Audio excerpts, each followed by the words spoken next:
Travelling in snow channel में आप सभी का स्वागत है। ट्रैवलिंग इन स्नो चैनल को आप सबने इतना प्रेम दिया जिसके चलते कि ये चैनल इन ऊंचाइयों पे पहुंच पाया है। तो इसके चलते काफ़ी सारे कमेंट आए जो मैंने पढ़े, और पढ़ने के बाद जो समझ में आया मुझे वो ये समझ में आया कि जो भी इस चैनल पे हमारे सब्सक्राइबर जुड़े हुए हैं, जो लोग हमारी वीडियो देखते हैं, उसमें अधिकतर पब्लिक ऐसी है जो पहली बार यात्रा करना चाहती है या कभी फ़्लाइट में बैठे ही नहीं है, या फ़्लाइट से जुड़े हुए बहुत सारे सवाल हैं कि मतलब पढ़े लिखे लोग ही फ़्लाइट में यात्रा कर सकते हैं क्या, या हमें इंग्लिश आनी चाहिए क्या। इस तरह के सवालों से बहुत ज़्यादा जो मैंने इस चीज़ को समझा, तो इसके चलते मैंने सोचा कि क्यों ना एक ऐसी वीडियो बनाई जाए जिसमें सारे सवालों को कवर किया जाए, जिससे कि जो भी यात्री पहली बार फ़्लाइट में या जो कभी बैठा ही नहीं है या जिसका सपना है कभी भविष्य में कि कभी मैं फ़्लाइट में बैठूंगा, उनके लिए वीडियो बनाई जाए, ना कि उनके लिए जो कंटिन्यू ट्रैवल करते हैं। क्योंकि कंटिन्यू ट्रैवल करते हैं उनको सब मालूम होता ही है, तो उनके लिए है जो कि बेचारे कभी फ़्लाइट में बैठे ही नहीं हैं। तो उसके लिए ये है कि काफ़ी सारे भाइयों ने पूछा था कि इंग्लिश आनी ज़रूरी है या कितना पढ़ा लिखा हो इंसान हो कि जो अपना वहाँ पे फ़्लाइट में अपना गुजारा कर पाए। तो मैं उसके लिए बता देना चाहता हूँ कि जो मेरा एक्सपीरियंस रहा है उसमें ये है कि आप चाहे पढ़े लिखे हैं चाहे नहीं पढ़े हुए हैं, चाहे आप 5वीं क्लास तक पढ़े हैं चाहे 10वीं क्लास तक पढ़े हैं या बिल्कुल भी नहीं पढ़े हैं, इससे कोई फ़र्क नहीं पड़ता है कि आप कितने पढ़े लिखे हैं। क्योंकि फ़्लाइट में ऐसा कोई भी काम नहीं है जिसमें आपकी पढ़ाई लिखाई में बहुत काम आना है। आपके पास अपने दिमाग से, बुद्धि से भी आप सारे कार्य कर सकते हैं। कई बार होता है कुछ पुरानी जनरेशन रही हैं, बुजुर्ग रहे हैं हमारे, जो नहीं पढ़े लिखे हैं या इतना ज़्यादा नहीं पढ़े हैं, इंग्लिश नहीं आती है, तो उससे फ़र्क नहीं पड़ता है। क्योंकि हर जगह ज़रूरी नहीं है एजुकेशन इतनी ज़्यादा हो कि लोग ज़रूरी पढ़े लिखे हों। तो कोई 8वीं पास भी हो सकता है, कोई 12th पास भी हो सकता है, तो उससे फ़र्क नहीं पड़ता है। क्योंकि फ़्लाइट में पढ़ाई लिखाई का इतना ज़्यादा काम नहीं है, और इसके लिए आप बिल्कुल ना घबराएं। क्योंकि बहुत सारे ऐसे लोग ट्रैवल करते हैं जो ज़्यादा पढ़े लिखे नहीं है, नॉर्मल पढ़ाई करके भी फ़्लाइट में ट्रैवल कर सकते हैं। क्योंकि उसमें कोई आपका एग्ज़ाम नहीं होना है कि आपसे कोई वहाँ से फॉर्म भराया जाएगा या आपसे पूछेगा। क्योंकि कुछ हमारे सब्सक्राइबर ये भी पूछते हैं कि वहाँ पे फॉर्म इंग्लिश में होता है, हिंदी में होता है, तो ऐसा कुछ भी नहीं है। मैं आपको बताता हूँ स्टेप बाय स्टेप। आप बिल्कुल भी चिंता मत कीजिए। मैं आपको बता रहा हूँ कि अगर आपको कुछ भी पढ़ाई लिखाई नहीं आती है, जब भी आप फ़्लाइट में ट्रैवल कर सकते हैं, या इंग्लिश बोलनी नहीं आती है, क्योंकि इन सब चीज़ों का नहीं लेना देना है। जो आपके दिमाग में ये चीज़ें बैठी हुई हैं कि वहाँ पे जो एयर होस्टेस होती हैं बहुत खूबसूरत होती हैं, वो इंग्लिश में बात करती हैं, मुझे समझ नहीं आएगा तो मुझे बेइज्जती महसूस होगी, ऐसा कुछ भी नहीं है। हमारी मातृभाषा हिंदी है। आप हिंदी तो बोलना जानते ही होंगे ना। अगर आप हिंदी बोलना जानते हैं, आप ये बताइए, आप तो फिर भी बोलना जानते हैं, जो बेचारे नहीं बोल सकते हैं, नहीं देख सकते हैं, वो भी फ़्लाइट में ट्रैवल करते हैं। तो मैं आपको बता देना चाहता हूँ, सबसे पहले आप जब एयरपोर्ट पे पहुँचेंगे तो वहाँ पे जो भी स्टाफ होता है, वहाँ पे बड़ा ही आपके साथ मिलके काम करने वाला स्टाफ होता है। जब आप उनसे पूछेंगे कुछ भी तो आपको स्टेप बाय स्टेप बताएंगे, वो हर चीज़ बताते हैं वो आपको। जिस फ़्लाइट में आप जा रहे हैं, आपने 4-5 हज़ार रुपये का टिकट लिया है फ़्लाइट का, तो उनका फ़र्ज़ बनता है आपको बताना कि आप कैसे जाएं, कैसे अपना सामान दें, कैसे ना दें। इसके चलते ये ज़रूरी है कि क्या लेके जाएं, क्या ना लेके जाएं। उसके लिए मैंने वीडियो बना दी है वहाँ पे, जिसमें कि आपको पता चल जाएगा कि आपको क्या फ़्लाइट में लेके जाना है, क्या लेके नहीं जाना है। क्योंकि इसके चलते ये है कि कुछ सामान आप ऐसा लेके जो कि फ़्लाइट में अलाउड नहीं है, तो आप अपनी फ़्लाइट तो मिस करेंगे नहीं, तो वो सामान आपको वहीं छोड़ना पड़ेगा, जिससे कि आपको परेशानी हो सकती है। तो ऐसा सामान ना लेके जाएं। अगर आपको वीडियो मिल जाएगी, वैसे मैं इसका लिंक दे दूंगा ऊपर, आई बटन में भी आपको वीडियो का लिंक नज़र आ रहा होगा, आप वहां से वो देख सकते हैं।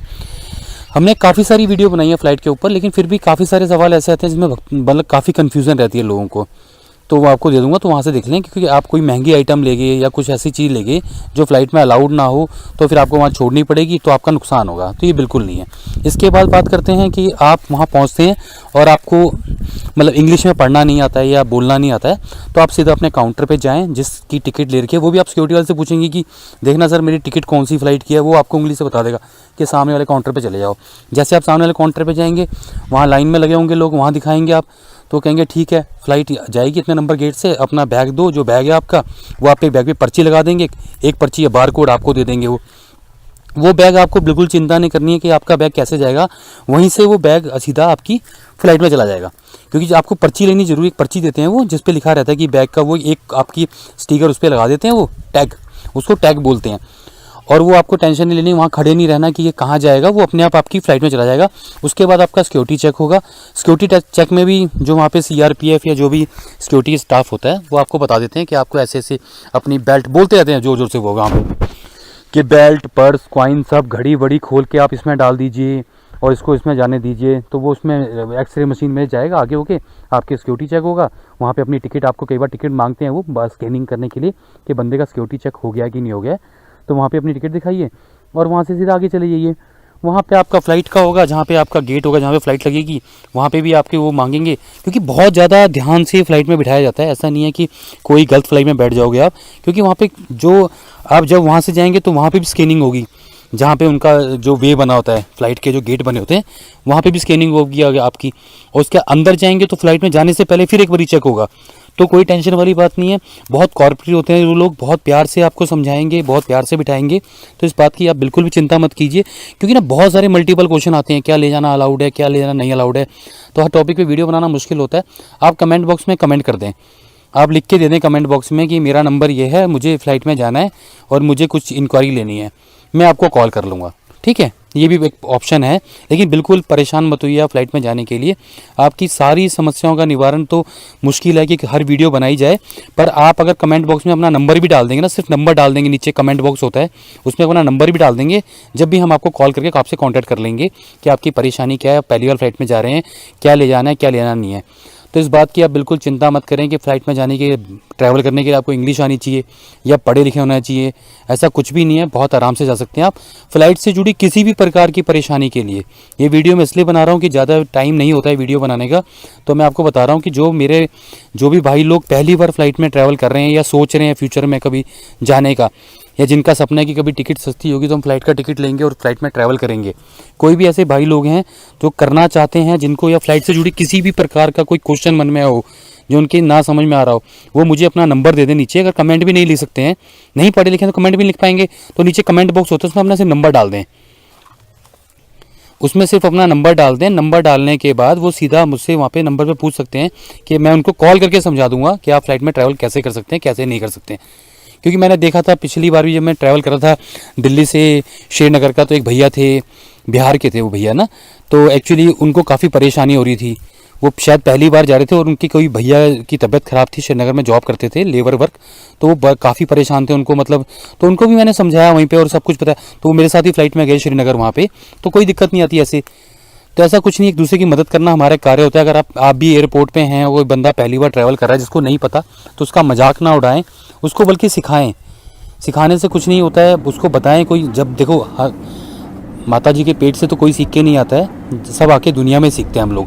जिसने भी कुछ सीखा दुनिया में आके सीखा, चाहे अपने एक्सपीरियंस से सीखा, चाहे वीडियो के माध्यम से सीखा या ठोकरें खा के सीखा, हम सीखते सब दुनिया में ही आके हैं। तो मेरी उनसे भी रिक्वेस्ट है जो कंटिन्यू लोग ट्रैवल करते हैं और उनको लगता है कि कोई यात्री नया है जिसको समझ नहीं आ रही है या जो बता नहीं पा रहा है उसे कहाँ जाना है या क्या परेशानी हो रही है, तो उनकी मदद करें, ज़रूर मदद करें, क्योंकि मदद करनी अच्छी बात है। हम किसी की मदद करेंगे तो ईश्वर हमारी मदद करते हैं, ये बहुत ज़रूरी है।